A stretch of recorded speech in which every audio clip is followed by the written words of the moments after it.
How you been? How you been up to? I'm going on vacation. I'm sick Are of you this going? shit. Are Yeah, you really going on vacation? I think this is the I'm first really. time. I think. No, this is like the second time you go on vacation, right? Didn't you go on vacation recently? Uh, I mean, when I say vacation, I mean like outside of the USA, Okay, where are you going? Costa Rica. Ooh, are you Cause bringing wife? Are you bringing wifey along? yeah, she's coming with me. Okay, Cause I nice. haven't gone outside. Listen, I haven't gone to a real vacation in since I got here. Like yes, maybe during like Fourth of July, I go with family, right? Like to Long Island and stuff like that, where they at, or oh shit, what was What that? is that? Holy shite! Holy shite! Well, if you guys are still here after 46 seconds of Jose's rambling and terrible unprofessionalism, this is That's Lidat. Welcome back. If you guys want to support independent content, we are not backed by anybody, but we should be backed by you. Like, subscribe, share, get this content out there. Today's going to be one of the first podcasts we've done, well, second podcast we've done all year. So I hope you guys enjoy it and you like the sound of our sexy voices. But Oh, that's nice. Okay. Yeah, I haven't gone on a real vacation ever, so I just decided like fuck it. Crazy thing is Costa Rica is not that expensive considering to like where I really want to go. compared to where? Where do you So want to like go? I'm gonna destroy this name. Santoneri. It's in Greece.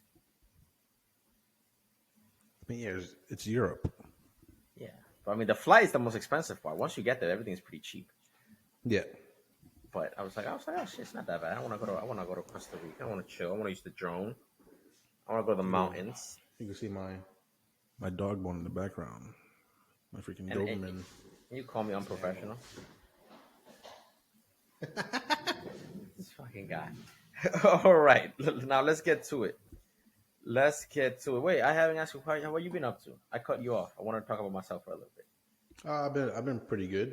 Figuring out things here and there, making some moves. Hopefully in a couple weeks or months, I can come back with some good news. Keep a couple things on the hush hush to see how things end up. Is it what I think it is? No. It's not, has nothing to do with that. What do you think it is? The only thing you would mention Come on, is it what I has, think it has, is? has nothing to do with that. Nah, it has nothing to do No, with how do wait? How do I know that is? No, no, no. I don't think it's the thing you thinking of. that. I don't think it's the same you're thinking of. Yeah, whatever. It doesn't matter. I'm Okay. thinking of a mini you. That's what I'm thinking of. Ah, shit. No, That's what I'm no, thinking of. no Sam Juniors yet. No, No Sam Juniors yet. I feel like that. I Okay. mean, they're purple. So, all Yeah. right. Look, we could go two ways. We can talk about the NFL player that refused to Yeah, wear the. NHL player. I thought it was an NFL player. No, it's football. I mean, it's hockey, right? The guy that did refuse to wear a certain jersey. Oh shit! Really? Because I Yeah, literally looked it up. I was like NFL player. Oh, NHL player. Oh yeah, I do be like that. Do be like the hockey player. Yeah, he's that. his jersey sold out. Yeah. I didn't know gay people watch it. What's his name? Hold on, let's see if I can find him right now. Ivan Prorova. This is a Russian guy apparently. Okay, you can still see me, right? Let me see. Yeah, I can see you. Okay. This is Ivan Provorov to wear a Flyer Pride jersey, NHL, and coach then player. I mean, it says that it's a defiance against the LGBT fans, but I didn't know that hockey has LGBT fans. Like, when was the last time you saw a gay person like play hockey? That's so like. I see an echo behind you. I can hear myself. Oh, you can hear yourself. Yeah. How about now? Can you still hear yourself? Hello, hello. Less. I can still hear myself. No. Hello. Yeah. I don't know what it is. I'll recheck this out. Then you have a. Hopefully Is that's this a it? lot better. Hello. Yeah, it's a Hopefully lot that's better. Okay. Can you see my screen? Yeah. Can you put it in the middle? Uh, let's see. I'm not even sure how to do that. It's my OCD kicking in. I'm like, Hey, is that better right there? yeah. Just do that. Yeah, fuck it. Okay. Okay. So Ian Provorov, the Russian last name, sells out after media crucifies him for not wearing Pride themed jersey. Can I scroll this down? Let's see. Uh, I mean, I don't really want to go. I don't want to go too deep into the article. I mean, I guess really what I want to talk about here is it's important as a man to stand your ground for what you believe in, right? Hmm. Right. They asked him why he refused to wear the jersey, Right. and this goat, this legend, he said, "I'm religious. Because my religious belief. Or religion? What religion are you? I'm what was it? He said Russian Catholic, something like that. Russian Catholic. Yeah, I Russian believe Catholic. he's yeah, I think he's something like that. He's I'm Russian Catholic, and all the reporters just looked at him like crazy, Does Russian have their own Catholic?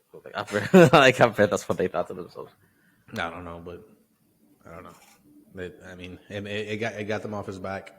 He was able to maneuver off of that, and then when it hit the news stream about what he was doing, he was able to become very popular. And I'm not sure.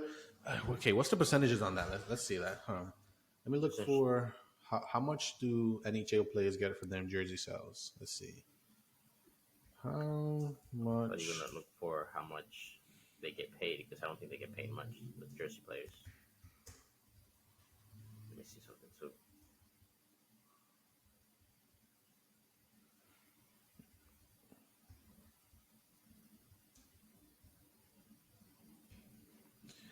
Let's see. For Jersey sold at NHL.com, they get about 1/30th of the licensing fees paid to the league by the manufacturers and distributors.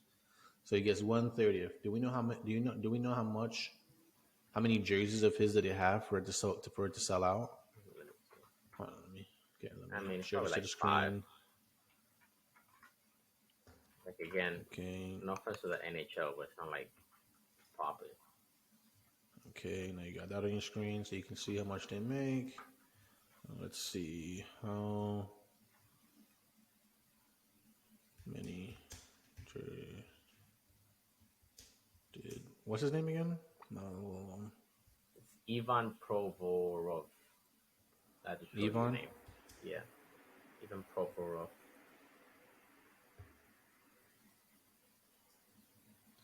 How many? I can't find an exact number. Um, I just know it sells. I just know it's sold out. But that's all I'm getting right here, which is fine. I just think it's important. Okay, whenever you make this into anyway a short form content, I think it's important that you stand on your morals as a man. That's something you need to have no matter what.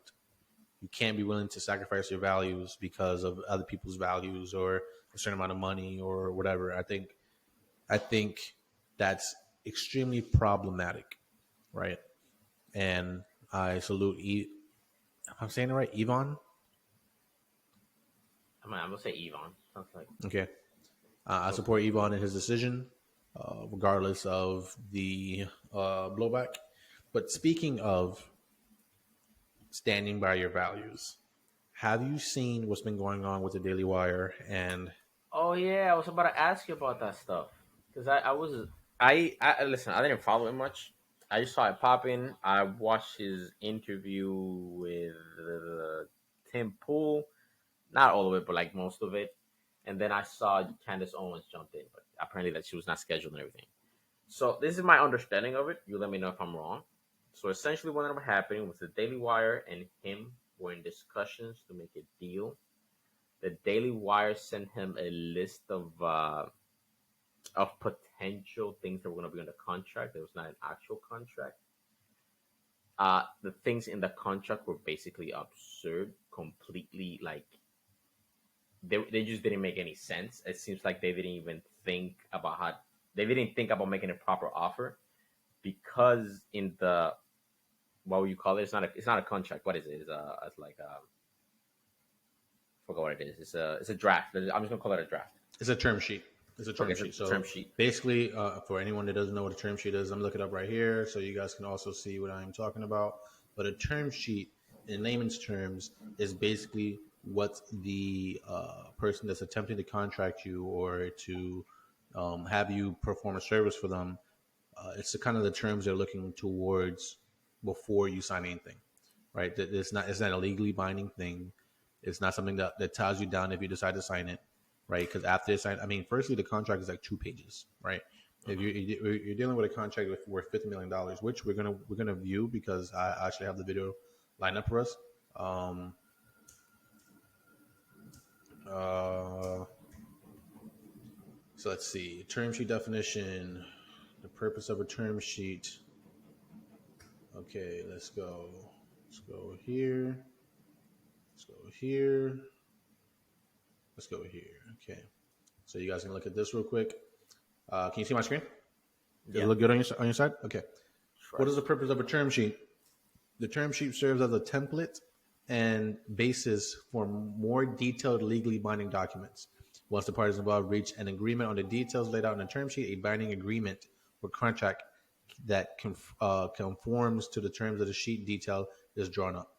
Essentially speaking, if anyone didn't understand what kind of language gymnastics that was right there, a term sheet is basically saying before you make the contract and all the exact details, this is kind of what I want to happen, right? Hmm. This is what we need. This is what we need to discuss before we can even talk to each other. So Okay. we need to get to an agreement on the term sheet, which that's what we have lawyers for, so they can go back and forth, so that we can agree, so that we can make anything, so we can sell anything together, so we can make any kind of money, right? Now, the reason why I'm bringing this up is because I believe one of Steven's main points that he's trying to make is that this contract, which is not, is so. He's basically trying to point. He's basically trying to paint the Daily Wire as working for big tech, which is I'm not sure how we can make. I mean, let's. I'm gonna bring up the video right here. So let's go right here. You didn't see the So Temple video with him? I did see part of the Tim Pool video. Let's go right here. Let's share this out. So like, I'm gonna give you like a, from. I mean, if you can find what he explains it. Eden Crowder was offered a slave contract of $50 million. Yeah. Slave wages. This after the conservative outlet Daily Wire offered him a $50 million contract over 4 years, with Crowder making a video showing some of the details of the contract, and with it accusing conservative media outlets of conspiring to censor conservative values in favor of profit. The Daily Wire quickly responded with a video saying that Crowder took much of the contract out of context, saying this was a basic contract that could be negotiated, saying if he was kicked off of platforms for things that he said, the reason that he would get paid less is because they would be getting paid less. And going on to accuse Crowder of expecting millions of dollars in payment, even if his show didn't drive that level of revenue. And now big conservative names associated with the Daily Wire are speaking out, with Matt Walsh saying Crowder is deceiving you, and Ben Shapiro tweeting it's nasty to attack my company and DW Plus post as Big Con by lying about the meaning of a non-binding term sheet. It's despicable to plan weeks in advance to attack my best friend and your friend by setting up and secretly taping a phone call, all to grow your email list, and then tweeting out a timeline. Steven Crowder was offered a slave. Okay, so I mean, it doesn't explain it there, but Steven basically explained that the reason he's saying that is because he gets deducted if any of the big social medias ban him. So YouTube, Apple,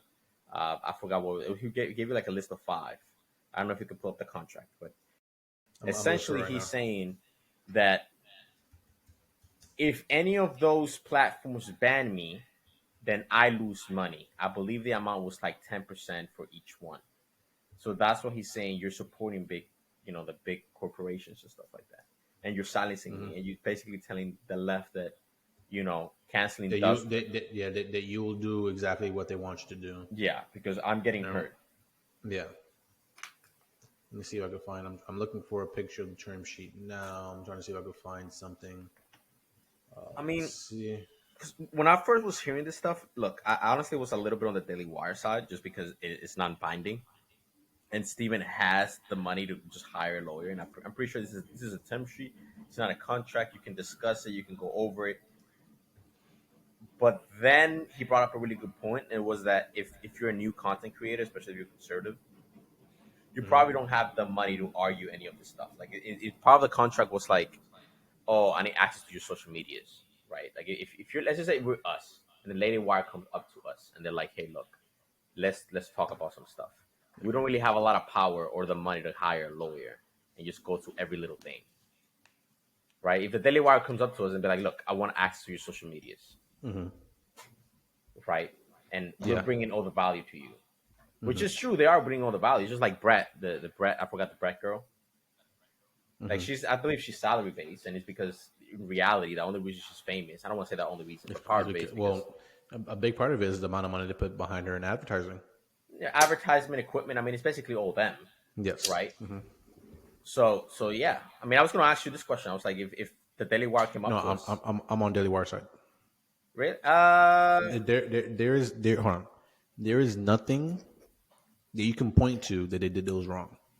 And here's the point that I'm trying to make, right? Is that one, if if what they're saying is true, that Steven came back with a counter offer for a certain amount of money, then it didn't matter what was in the contract in the first place. The main issue was the price. You don't understand my value that I'm bringing, right? So when he renegotiated the price, they then said, no, we can't afford that. Then after he recorded him talking to them, so you're basically saying that if younger people were to try to join you guys, that you guys would kind of get them locked up in this kind of contract. And then, oh yeah, there'll be a salary slave. Yeah, that's the key word that made Jeremy and the Daily Wire seem so bad. The problem with that is that's the only part that's played inside the entire conversation, which means there's a lot of the conversation that one paints the Daily Wire as reasonable in their argument. Did you see Jeremy's video on it? no, I Explain didn't the see entire contract. I didn't see the response. Okay, so that's perfect. So what he was saying was, this is a term sheet. So that's first. When a term sheet is brought to the table, you then renegotiate. I think a good example was Candace was saying that they was asking to have access to her Snapchat in a term sheet, and she was like, "I don't even have a Snapchat."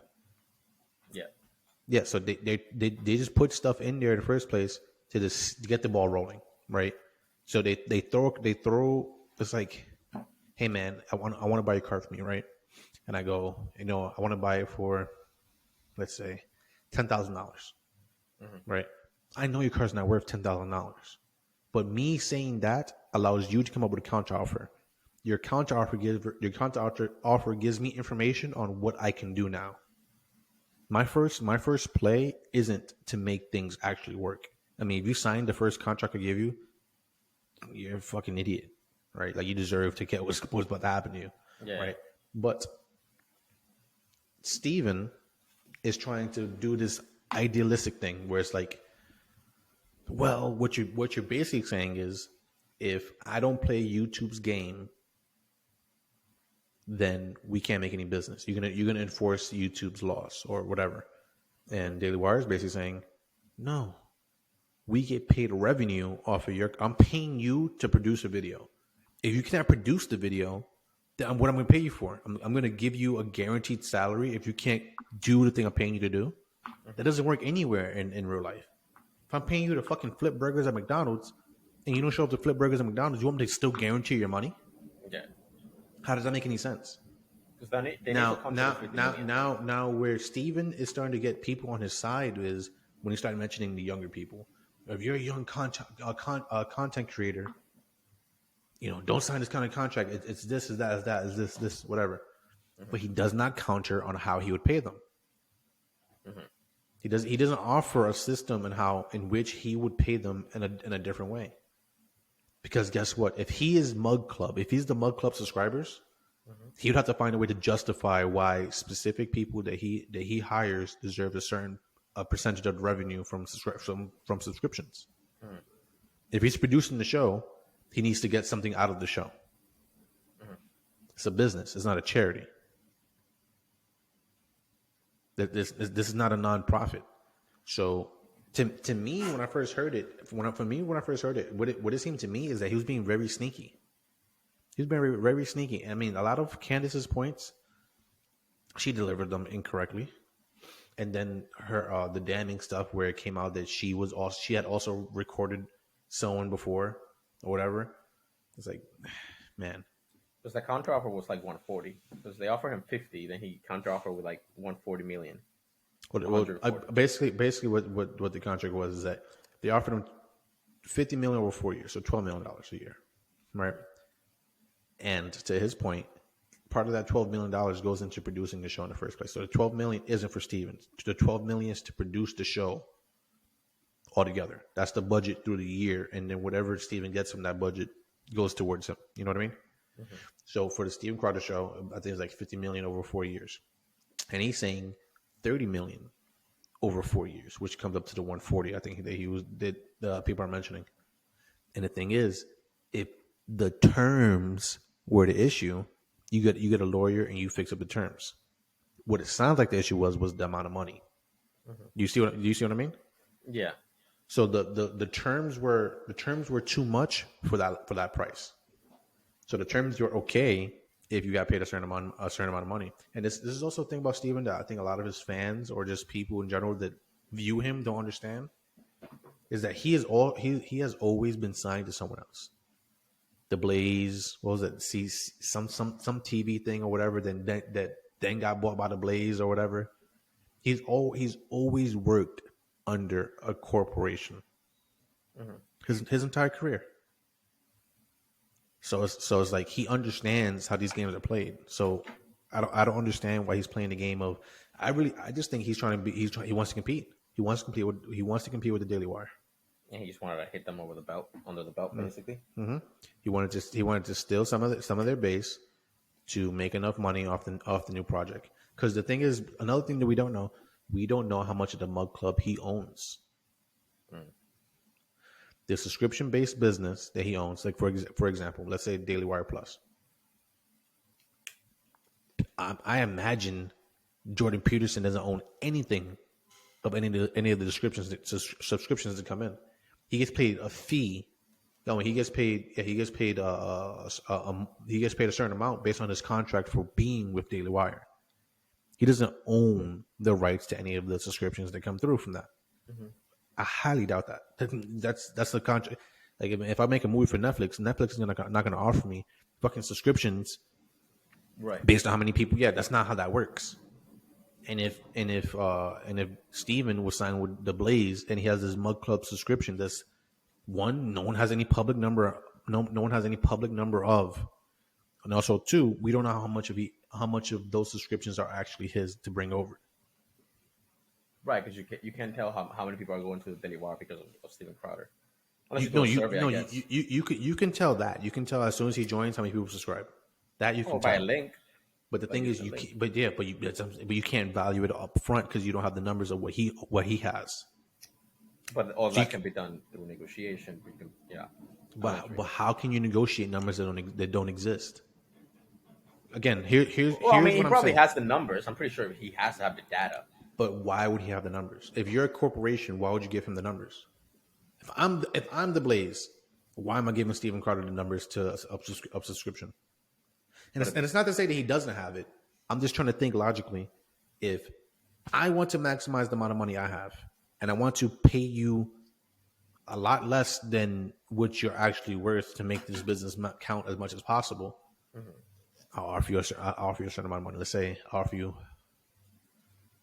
Okay, let's give Joe Rogan an example. They offer him 200 M's.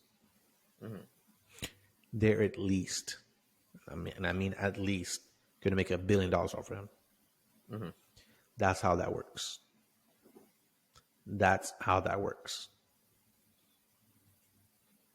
Yeah, I see what he means. I see what you mean.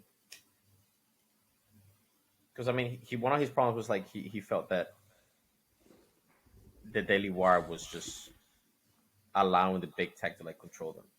But even when we're in YouTube, right, we are self-censoring ourselves because we want advertisers, right? Like we want people to advertise our content. It's not that we're gonna throw away our values, but we understand that there's certain advertisers that don't want specific words where their content is. Because it seems to me like he wants to go rogue. Like it seems to me like he wants to be able to do whatever he wants, and he wants to get paid for it. But that's not how it works. Guaranteed pay. Yeah, but that's not how it works. Especially when you're on YouTube. So I don't know. Like I was listening to his stuff. The only thing that makes sense to me was when he was talking about young content creators going up to let's talk about us. Let's talk about our small channel. We have 200 subs. Yeah, we have 200 subs. Daily Wire comes to us and offers us a deal. First, what's the dollar amount? I don't think we will take it. I was thinking about it with my boy. What's the dollar amount? What dollar amount would it need to be for us to take it? I mean, they will offer a salary first. But the salary would be for the show, to produce the show. So the salary wouldn't be something for me and you. There will be a salary for the show. What number will we take it at? No, I don't think it would be a salary for. I mean, because I'm thinking they would do something like they did with Brett, where they basically hooked her up with the equipment and they gave her a salary. What's her salary? I don't know her salary. Okay, now, listen. Okay, this is what I'm saying. What salary would we have to get paid for us to agree? I mean, it will basically we'll have to replace our jobs, right? Because we will have to. No. You don't think we'll have to replace our jobs? Because we need to make content, and This, they will make. this is what they would need to do, right? For me, and this is just speaking for me. Obviously, you would be my business partner in this, and would have to me and you would obviously have to negotiate and talk as well. To me, $50K a year to produce a show, $50,000 a year to produce a show would be the number for me. So the average salary. Yeah, and we split it amongst both of us. So that's 25. That's 25. Well, not really. That's probably closer to. We'll probably both be after the entire year. We probably both be like 18 when we start putting all the money into the show things we need, equipment and whatnot. Because the money isn't what's important; it's the eyeballs that's important. Yeah, It's not the salary. Right, we can produce the show and we can make sure we make the exact same amount of content we need to make, and if we renegotiate and we grow to the size that we hope that we can grow within that amount of time, then we just renegotiate at a triple, double, quadruple the price, and then we don't have to work anymore. What do you even want the eyeballs though? The specific from Daily Wire, because this Why not? I was thinking about it. Because this is the thing, the eyeballs that we're gonna be getting is obviously from conservatives. Mm-hmm. They're going to be expecting a specific point of view from us. Mm-hmm. At first, they're not going to be our fans. They're going to be viewers, and we are not someone who is going to want to stick in a bubble, right? I'm pretty sure that you and me lean to the more conservative side of things. If we were like ranked overall, I'm guessing. If compared to the way the world is right now, yes. Yeah, right. But we don't always have the same opinion as them, right? So, would we risk it? Because essentially we're going to be getting people that are just viewing us for that specific type of opinion, and then the moment we don't give it to them, it's a bunch of like curses in the comment section, them going wild or like no, that doesn't matter. Right, here is what you need to understand. You are attaching eyeballs to the Daily Wire, right?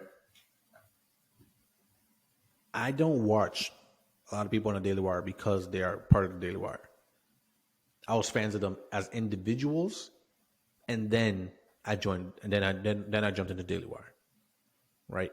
So Ben Shapiro being part of Daily Wire is what made me interested in Daily Wire in the first place. So it's the talent you have around you, right? So if we were to produce a podcast, let's say an hour a day for, let's say something just similar to what this guy was doing. An hour a day for 190 something days a year, right? And we were to get paid. I mean, that's barely even minimum wage. Let's say it was $56K a year, right? To do it for both of us, not as individuals, as a whole, right? Mm-hmm. The eyeballs from the advertisement that would get us isn't just conservatives, because we would be advertised as our own individuals as part of Daily Wire. Does that make sense? But the majority of the audience will be conservative people. Maybe initially, but we don't know if our audience might branch out. Listen, the Daily Wire cannot survive if only conservatives watch it. It's the same thing with Disney. Disney cannot survive if only liberals watch Disney. That's not how that works. The only way this all works is if you are able to make content that is nuanced enough that enough people would want to watch it. We are nuanced enough. You don't even agree on everything. And people in the Daily Wire don't even agree on everything. You don't think you will fall into the trap of wanting to? I forgot. I think it's like content bias or something along those lines. So basically, give me an example. So like, okay, I'm gonna pick abortion, right? Mm-hmm. Let's just say that you didn't believe in abortion, but because now we're with the Daily Wire, and now instead of getting, I don't know, let's just say 50 views per video, we're getting, I don't know, let's just say 5,000. Mm-hmm. Let's just say a topic comes up and you're like, damn, I know that if I go liberal on them, because it's what I actually believe, our views are going to drop. We're going to lose subscribers. No. I understand what you're saying. I think here's a distinction that I would like to make. We can use abortion as an example, right? I'd imagine Ben Shapiro's views on it would be strictly religious or something close to that. A lot of his arguments would come from a religious standpoint, right? Even Stephen Crowder would come from a religious standpoint as well. Like he can't scientifically, they can't nail down something, right? My argument is strictly linguistics and not even strictly linguistic. It was just tying down a definition, a basic argument, a basic way of arguing against someone else. What do you mean by right? And then tie them down to what they mean by right, and then from the definition of what they mean by right, then tie them in this gymnastics of words and thoughts that they can't get out of. That's the way I produce. That's the way I work in an argument, right? That's not completely different from a lot of people in Daily Wire, but it's different in the way I would approach it. Now, you have to give an example of what I think I would do that's liberal, because I think I would have the same argument as them, or I would have the same stance as them, just a different argument. And you don't think you will start producing content that not that you're that interested, but the audience will be that your audience will be interested on? Such that's as, the only thing. Like you will start. Do you think I'll stop talking about Andrew Tate because I joined the Daily Wire? No, but I mean, it's just like, for example, I'm gonna use. Do you think that I'll stop talking about Kanye West because I joined the Daily Wire? No, I probably would. But I'm saying, okay. For example, like, look, I'm gonna use abortion again. Mm. We have our opinions on it. We have made videos on it, but it's not a topic we're like crazy about. You know what I mean? Mm. Like, like you fucking drop abortion next to Ben Shapiro, he loses his mind. Mm-hmm. Will you start making content that you're not passionate on just because you know it's gonna get you views for a specific audience? Yes, I would make content I wasn't passionate on. Only passionate you're passionate on. No, I would make content that I am not passionate on to grow. But I would also make content that I am passionate on, whether it makes me grow or not. Do you think Ben Shapiro is like, you know what? What's a great idea? Hey, guys, you know what's a great idea? We should react to TikToks. Do you think he was thinking that in his fucking head? When he's a political fucking mastermind, with all these things that he's thinking about. No, he did it for views, but it just shows that he doesn't enjoy that shit. Like, it just when I watch those TikToks from Ben Shapiro, like, I can tell that this motherfucker is lost. That's part of the that's part of the game. You need to do things that are viral enough to grow. That's part of the game. You're not going to enjoy every single thing that's viral, and you might have a take that is faded. You might have a take that is faded, right? One of our biggest arguments was about Star Wars when we first started this thing, right? I think episode like 1 or 2 we argued about. We were supposed to talk about something else, and we argued about Star Wars for 2 hours. Right? Wow. That's passion. That's something we wanted to talk about, and I mean it did decent in views for that time, but it's like I can argue about Star Wars again. Stop. But the thing is, I wouldn't care about the number behind the content that we on that, right? But I am not silly enough to imagine that you don't want this to grow. No, I would. I'm also thinking about what type of, what would be in the contract, because I'm pretty sure they'll be like, well, we want access to your social medias potentially. Yeah, we probably can tell them no. You can have delete that Instagram, but then they'll probably be like, then they'll probably be like, well, if we're gonna bring all the audience, then we kind of want access to your Lidat. We want to own Lidat. They can own. They can. No, yeah. They can be able. They can be able to. I am willing to allow them to own any Lidat content that we post while we work underneath them. But if they say perpetuity, we want it all. Because we're no. That's not what perpetuity means. Yeah, isn't it forever? Yeah, but that's the content that we put on their. That's the content that they paid for. We want Lidat in perpetuity, whatever. No. They don't want Lidat. They don't want Lidat in perpetuity. They want the Lidat content that was created on their platform for perpetuity. That makes sense. Well, that makes sense. Yeah. Yes. Okay, that makes sense. That's what I'm saying. If we produce content on their stuff, and they paying for us to do. If they paying for this episode right here, I'm fine with this episode being on this shit forever. They paid for it. It's theirs. It's not ours anymore. It's ours in that we created it, but it's not ours in that we own it. We're selling it to someone else. Yeah. Okay, that makes sense. Right. Yeah, if I'm Honda and I'm producing all these vehicles, and someone buys a Honda from me, I can't get mad that they bought a fucking Honda from me. Oh, that's my Honda forever, no matter what. No, that's not how that works. That's not how that works. Yeah, that would be an interesting conversation though. If like Daily Wire comes up to us, I don't know. I'll still be like, huh. I don't know. Like, I just don't want to be put in a bubble. That's what I think that's what we're gonna name this podcast. That's not how that works. Be put in a bubble. Huh? No, I'm just gonna say that's just not how that works. That's just. I mean, whatever. That's what I'm gonna do from now on. Anyway, if we're speaking about something and it's something that continuously sticks throughout the theme of the entire podcast, that's what I'm naming the podcast. That does not work. Yeah. I don't know who thinks that works. That you can sell someone something and then just get it back after. Like, I understand that you can buy it back. If the option of buying back the content exists, sure, right? But I imagine that we'd have to buy it back for one, what they paid for it, so that's $60,000, or two, whatever is valued at the time. So if they put $60,000 in, and we grow to the point where all those YouTube videos that we put out there is now worth $500,000. Yeah, man. But the $500,000 in the content is now eyeballs for us that we can create into more money, or we could just renegotiate a new contract.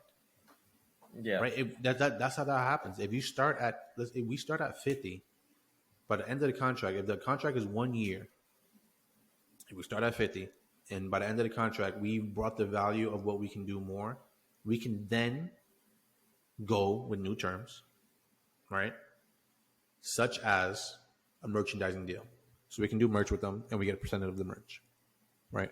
We can then also add an amount that they have to advertise us.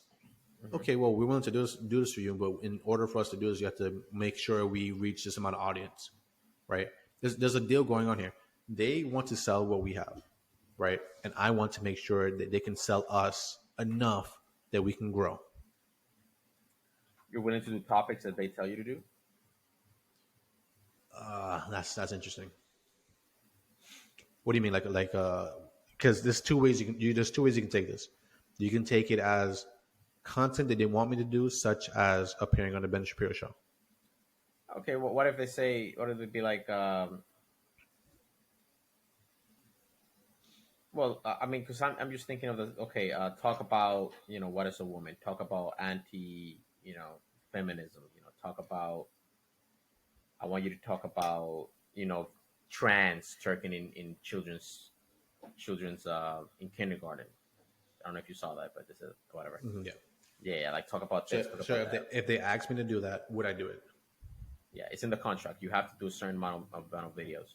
Because I know they're going to demand stuff off us. Listen, I know for sure if we go into a contract with them, it's not going to be favorable to us. They're going to want some shit. They're going to be like, look, we're going to build you, basically. Mm-hmm. We want some stuff. And I know it's not going to be easy. I know it's not going to be all sunshine and rainbows. They're going to have some demands that we're not going to be able to argue. But the thing is, let's say, but the thing is, you're assuming that the content that we'd have to produce are things specifically for the podcast, instead of things similar to what is a woman. Instead of things similar to going to colleges and having debates there. Instead of there's a litany of things that we could do, and the idea that we would speak about a specific subject, even if we were to speak on a specific subject, they would not be able to control how we approach the subject. So let's say they would ask us to talk about any issue that exists within America right now, right? Talk about Pete Davidson smashing.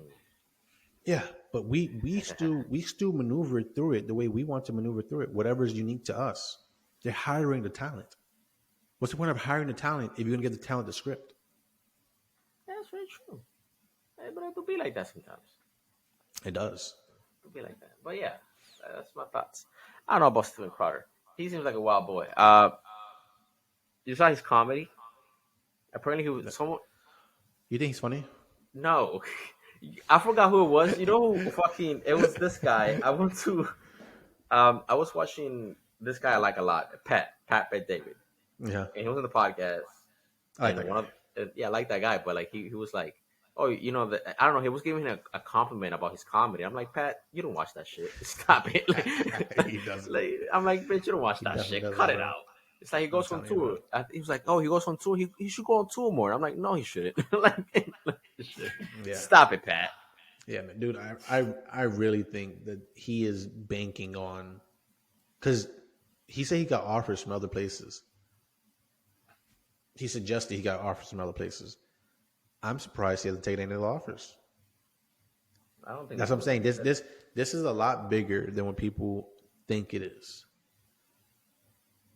The biggest competition to Steven Crowder was the Daily Wire, and here's the thing, and I know a lot of people don't want to hear this. I know a lot of Steven Crowder fans don't want to hear this. The Daily Wire is bigger than Steven Crowder.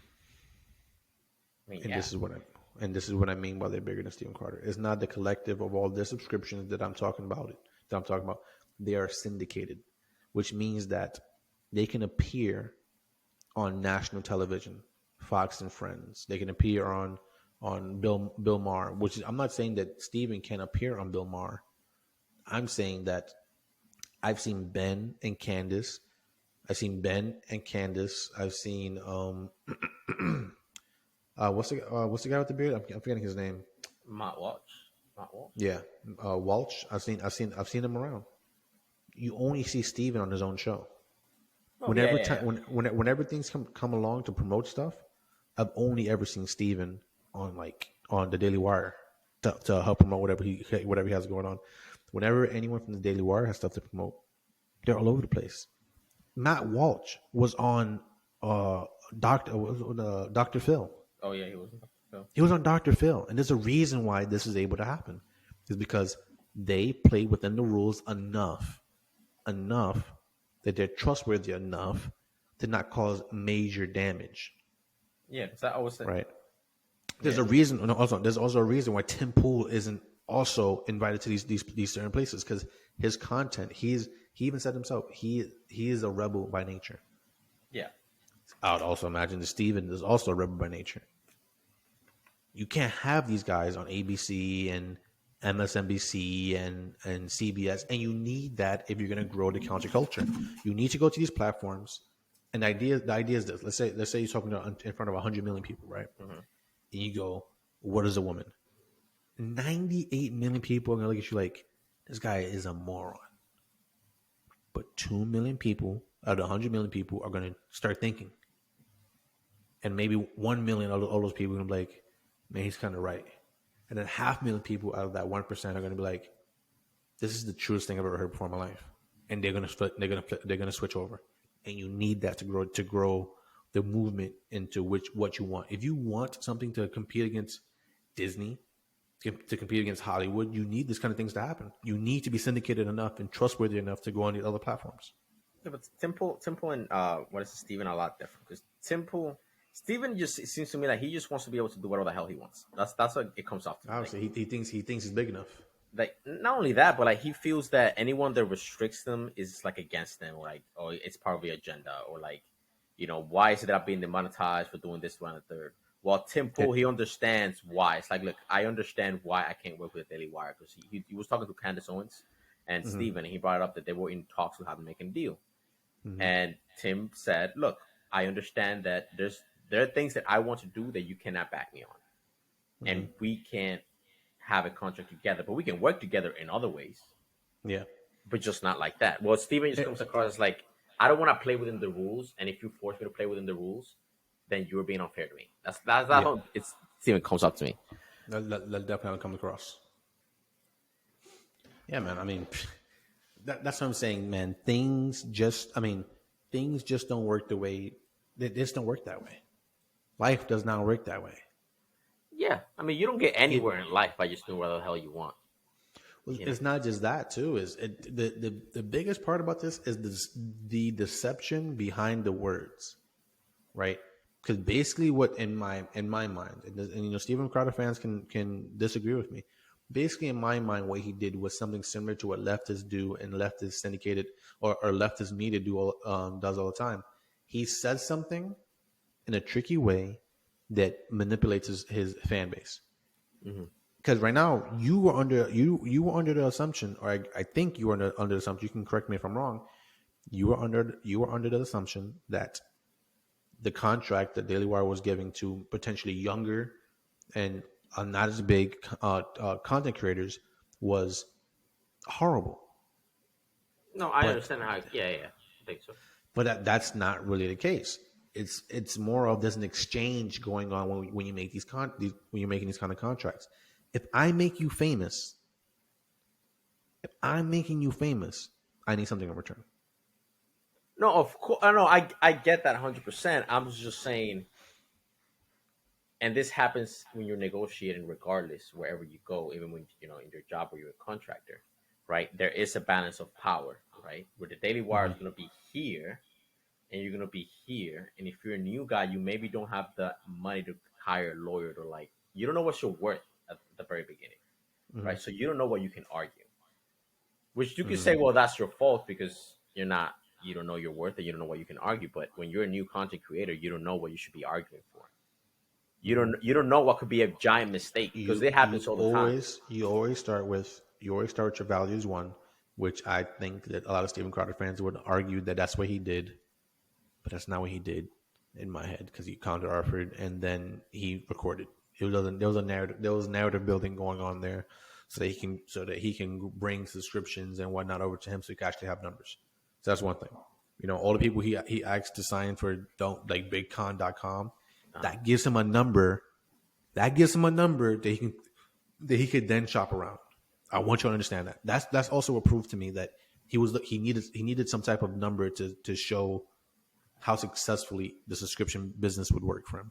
He wanted a booster. Yes, he needed numbers to show, right? So that's one thing. Where was that? What was I saying? I kind of lost my train of thought. Why you thought Steven was being disingenuous like that? No, but before that, man, fuck. Unfortunate. Hopefully he'll come back to me. Because he was recorded Mount Walsh, not Mount Walsh. I forgot the other guy, but he recorded Jeremy Boring. Yeah, that to me was slimy. That was slimy to me. It's like, damn, bro. Yeah, but that's narrative building. That's literally. If I already said we can't make this work. Right after you counter offered me, I said we can't make this work. You know what you did? You called me back months or time, whenever time into the future you called me, and you only called me to record the conversation. Yeah, and the thing is, hold on, and this is the thing. Me and you are friends, right? If I can get you to say something that you don't really mean in a malicious way. We can just start having conversation, and I can record you. Yeah, and I can record you, and when your conversation is out of context, it's going to sound a lot worse than it's going to be in a vacuum. Yeah, it's not going to be like, man, okay, I was skydiving, and there was like five girls in the plane, and man, I sent all those bitches flying, right? And I just put, man, there was like five girls, and I sent all those bitches flying.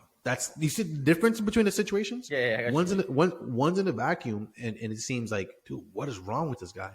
The other one's like, man, they're skydiving.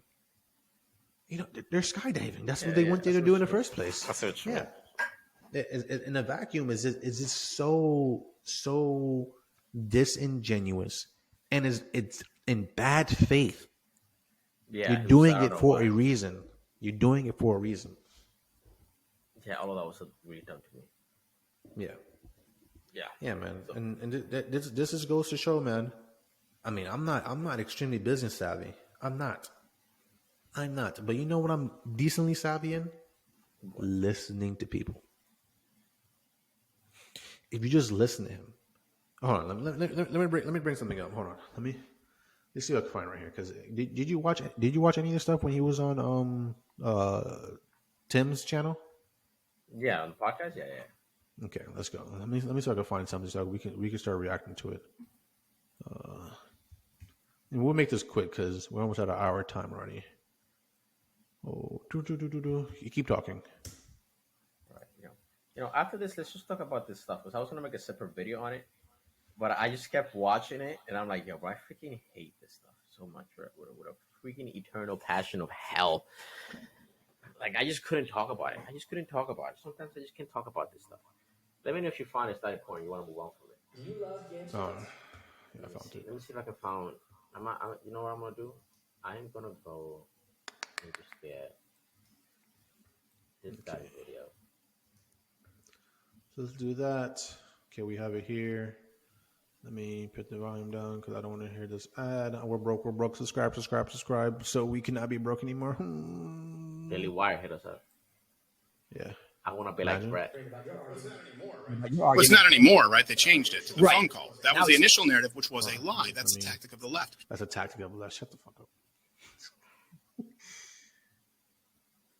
Make this a little quicker. Let's do the context here. You put out a video, you mentioned look at these fees. These fees. It's, I never mentioned money outside of what I believe were immoral penalty fees. I never talked. You've never heard me say.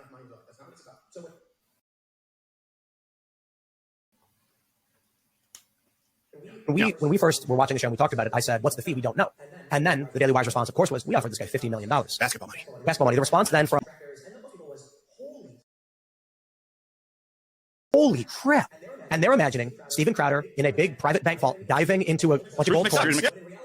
See, now this is a narrative that they keep spinning, and I understand why they keep spinning.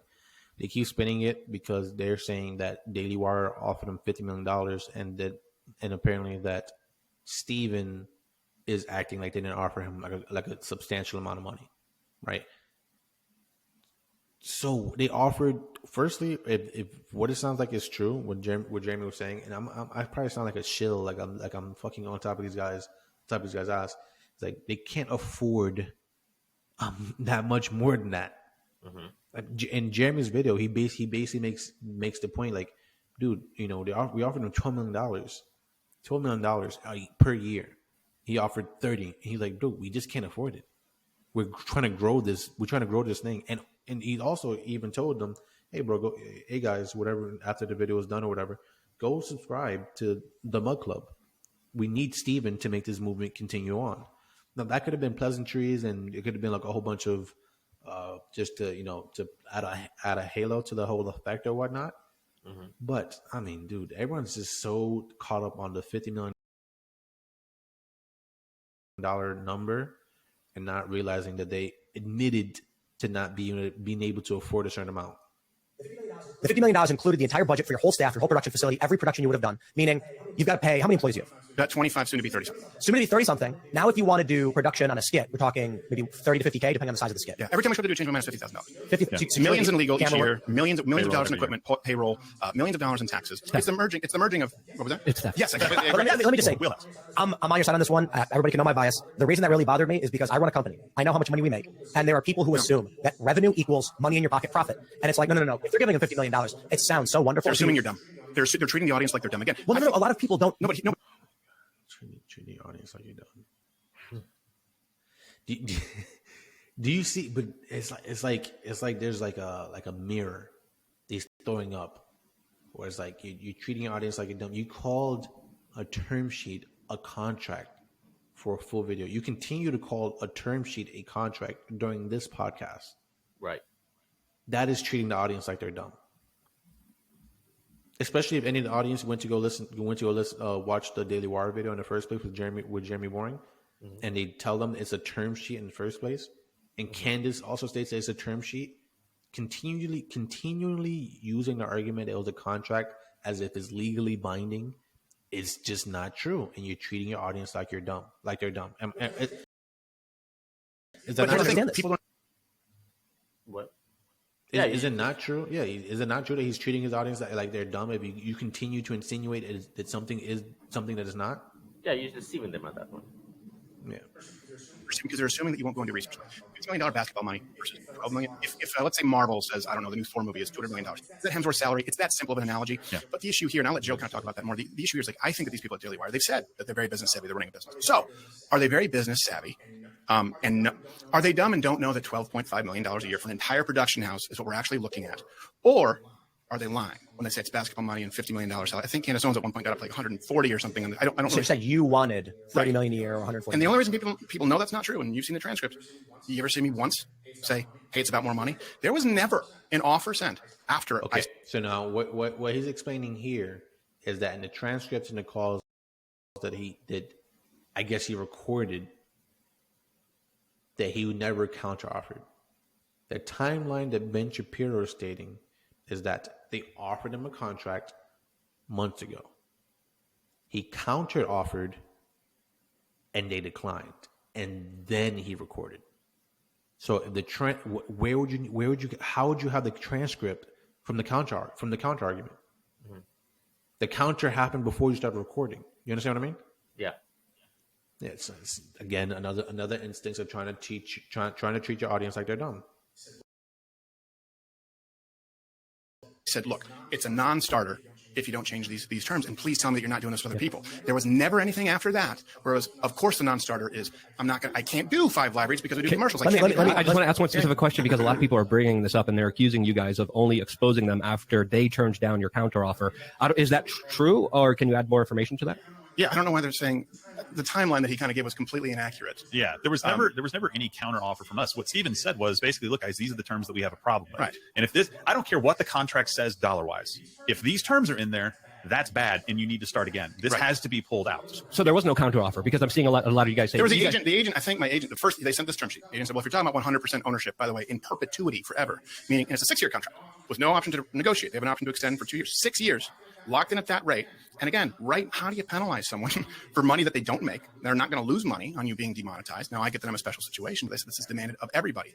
The big con issue is something that I've been running up against, and everyone in this industry knows for many, many years. They just were arrogant enough to out themselves and to put it in writing and to say, we know how to run this business. We figured it out. You don't know what you're talking about. And of course, after that, another last straw was, then going and trying to take our social media director. And I only showed you that email because he's willing for me to show you. Like, we have people. Okay. So this is something that's interesting. So what they talk about now is that the Daily Wire attempted to poach his social media manager from him. Mm-hmm. Now, I can understand why this is troublesome because the Daily Wire folks have been continuously saying that they are friends, mm-hmm. that they are friends. What kind of friend tries to steal something from another friend? You understand what I mean? Right? So I can see that point of view, right? But that's why my points aren't anything about friendship. Daily Wire's points are about friendship, and I think they lose a big point on the whole friendship deal if they're trying to poach from their friend in the first place. Right. So I'll give Striven that. That is a great point to make. For the counter offer, I don't believe the bullshit that he didn't counter offer. That immediately after the conversation that he just decided, you know what, let me just call them back and record them and say, man, I don't understand. You got to get rid of these terms. Like, come on. Mm-hmm. Push all the time. When you have your ideas stolen and they put more money behind it, and not just mine, when you build someone up and someone else the reason I don't believe you is because Jeremy Bourne doesn't come across as a liar. He doesn't come across as someone who needs to lie for profit. He outed himself. He outed himself as a big con. He outed the Daily Wire as a big con. Striven never mentioned their names publicly, and he did, so he can get in front of it and explain exactly what happened, so that his viewers and his followers of the Daily Wire, the viewers and followers of the Daily Wire, wouldn't find the Daily Wire to be just not honest and not true. Right. I think his video, he went through every line of the term sheet, which I suggest people. I might put inside the description. Look at that video. Look at that video and tell me that is not genuine. He goes through every line of the video, every line of the term sheet, and explains exactly why things are the way they are. Okay, I'll continue. More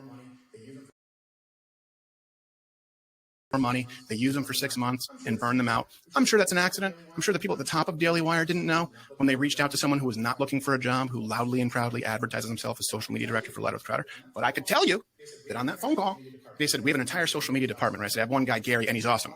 A few days later. I do want to dedicate more time. Gary joined Daily Wire. Well, No, they came and tried to hire him. I want Why he's not looking for a job. to dedicate some more time to go starting from the beginning of the context of that story. But I wanted to address something before Luke jumped in. How dare you, Luke? How dare you, Luke? I gotta ask Florida. No. Go to Florida. That was a good question. I'm not saying I'm I want to put a tech in this. And one of the big things we're hearing is a friend. You guys are friends, and the recording of the phone call and stuff. And I just thinking about the contract. 4-year contract with option to renew for 2, locking you in at that rate, 12.5, including the entirety of your staff. And it's just business. And I'm kind of like, I hear that. It's not something friends offer their friends. No, is it boilerplate? We send this to everybody, or is it a friend? You know what it costs to have a lawyer mark up a term sheet? It ends up being thousands of dollars, especially when it's like, hey, look, hit select all, delete. None of this makes sense. This isn't for someone who's been demonetized. But the problem, and that's when it came down to. We heard in that phone call. This goes back to the point I made earlier. But I'm probably going to make this into his own separate video to promote the podcast. But I think he's making the point that he's been demonetized on YouTube for a while now, right? This goes back to that what Candace said in the term sheet. They asked her for a Snapchat that she did not have. Mm-hmm. So they're asking for things. So the contract isn't specifically that much built for the specific individual. Sometimes it's just a wide net to see what they can catch. Right? If I say, man, let's say Daily Wire came to us and they try to throw in a merch deal with us, and we will also own your merch. We have no merch. You understand what I mean? Mm-hmm. Yeah, so it's kind of like they're forming their contracts to like for a wide net, and all the details of the net aren't really that clear yet because they don't know everything yet. Take me out of it. Right? This is not the right fit period. I knew that. Please tell me that these are not the terms that are demanded. Penalties that you are monetized on YouTube, that you remain on Facebook, that you stay. Yeah, I am. Well, you not can hear you. The audio. From the video. Oh shit, bro! Why didn't you say something? No, I thought you couldn't fix it. He'll fix it tomorrow. No, I can. Oh shit! Hold on, right now. I mean, it's not like crazy. Like it's not like overbearing. Please tell me these are not the terms that are demanded of everybody. And I said those were the last words. And he said, yeah, maybe I'll take it under advisement. And then you go, okay, all right, this is where we are. There's no hope for the movement if we claim to be fighting big tech and we sell out the people who are paying us to do so and fighting on behalf of big tech. I'm sorry, it is something it's wrong. Earlier in the show, you mentioned that I think you mentioned this in the show that you were in Hollywood, you were doing the standard talent route, and then you decided to come out on YouTube as a conservative, and it basically cost you a lot. You lost your manager. You don't come off to me as a lot of Candace was on the show and she said he's doing it for money. It's so obvious. Why can't people see it? And I'm thinking about that and I'm like, do you believe that? No, I don't. Well, they're accusing you of counter offering. But I understand that. But the first thing I thought was I'm like, Crowder's already rich. You know what I mean? Like I understand people are looking at contracts and not money. Really like you'd think. I mean, if they want to do personal tax returns and business tax returns and the charitable givings, we can do that. This is a.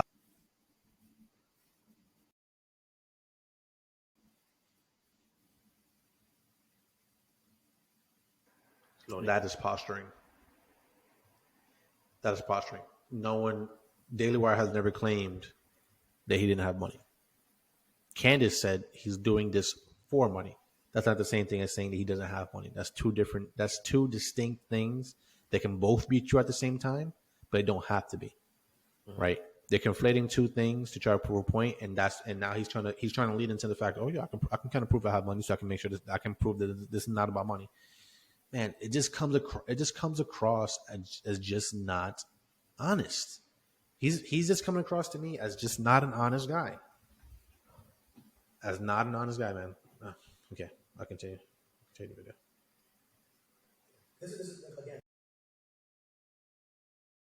This is again, people like why I care about the subject matter so much. Yeah. Running this business and making lots of money. I often say, for a guy like me, who growing up in Chicago and being close to the bottom of the totem pole as an American, which is great for the rest of the world. I mean, for the rest, America's awesome. Right. The poorest person is wealthy compared to everybody else. Right. But there's a certain point in terms of having things that I could have ever wanted, and it's a very, very low bar. Right. I'm making once I got hired by Disney, the Disney Fusion, they're paying me $250K. I'm staring at money I have no idea what to do with. Right. Beyond that, I'm going to change the world. I'm going to do everything I can. But this is the thing. The dialogue shifted to money, money, money, money, money, money. You heard me say this is wrong, and then it's money, money, money, just a business. And then it's this is wrong. Money, money, money, money, this is just a business. Look, it's not just a business. And by the way, when you're talking about business, find out what motivates the people you're in business with. I'm not motivated by money. That's not what motivates me. If you look back at the track record in 2009, it was because I wanted to see the system burn, meaning as far as the system that kept conservatives in line. And I mean the liberal system. But then when you realize that it's on your own side, not motivated by money. And by the way, and there is a clear distinction right there. If what he said is true, that he is not motivated by money, and this might be maybe going back to kind of countering what I was saying earlier. This is not true, and it's not about money. And the Daily Wire is a business. This was never going to work. You understand that? Yeah. Why this was never going to work? If he is purely idealistically driven to just destroy big tech, no matter what the cost is, he's an ideologue. Oh, he only sees. I mean, potentially, he only sees the world from the frame of leftists and conservatives. It almost comes across as lacking nuance and possession. I'm not saying that he lacks nuance. I mean, this argument itself comes across as he's lacking nuance to understand that you kind of need big tech to take down big tech. You need to fight fire with fire. Right. Yeah. I mean, you need money in general. Yeah, you have anything to add? I mean, I don't want to be the only one that's talking about this. Or you kind of bored about it already? Well, I kind of get the point, if I'm being honest with you. Like, look, I understand that at the end of the day, Daily Wire, they need money, and you can't have a platform without probably big tech. Like, you're gonna need you need to play. You're in the playground, and Steven just doesn't want to freaking get any amount of fucking help. Like, he just wants to do what, like I said, like he just wants to do whatever he wants. And when anyone tells him you're not allowed to do this, he just wants to freak out and be like, well, they're controlling me, or they're attacking conservatives. Right. Yeah. So that's just really all I have to say. The second thing I was going to tell you, when you share the screen, how do you see it? Like, you see me, you, and the thing you're sharing, or you see the thing you're sharing having a big screen, and then you and me on the side? I see me and you on the side. Okay, good. Just one. Okay. I was playing with the settings. So oh yeah. Yeah. I was like, okay. Yeah, I kept staying that way. Yeah. Yeah, man. I mean, I want to go more into it, but I think we need to start wrapping this up right here, so that this can go up when it needs to go up, and that we can start promoting this stuff. Man, you have any closing statements, Jose? Not really. Not really. I don't got much to say right now. Not gonna lie to you. I was fucking watching Downfall. Did you watch Downfall? It's it's a story about like, I don't think I can say the word. It's about the Germany guy that did a lot of damage. Okay. Yeah. It was his last 10 days. I don't think I can say his name because I've been going through like a little history. You might get Kanye'd. Yeah, I don't want to get Kanye'd. Shout out to my Jews. I love Ben Shapiro. Okay. Oh, wow. Yeah, that's my closing statement. Okay. All right, guys. We've been growing pretty quickly recently. A lot of the content we've been throwing up has been getting a significant amount of views. We're still in a building phase, but we promise this year we're going to be a lot more consistent. We're going to give out a lot more content, and we're going to even doing some more independent content. I think I'd like Jose to get more into fitness and start talking about fitness a lot more. And I'll get I'll get more directly into politics. I mean, I know I've been kind of steering away from it, but I think I'm getting decent at it. I'm running away from fitness after what I saw. Oh man! What you see? Oh shit! You want to talk about it? Let me talk about it, bro. Because I can't talk about it. You better make it, dude. It's already 11:11 for me. Yo, bro, I just can't, man. I just fucking can't. How about this? Oh, we can't do it tomorrow because I'll do it. I was gonna do a video on it, but you know what I'm talking about, right? About the girl. about the girls that are going crazy about guys looking at them in the gym or something Jesus fucking Christ, bro. like that? You should I make some this. shorts. You should make some shorts. I'll make one. All right, man. Peace out. This has been the Dot Podcast. We love you guys. Bye. Bye.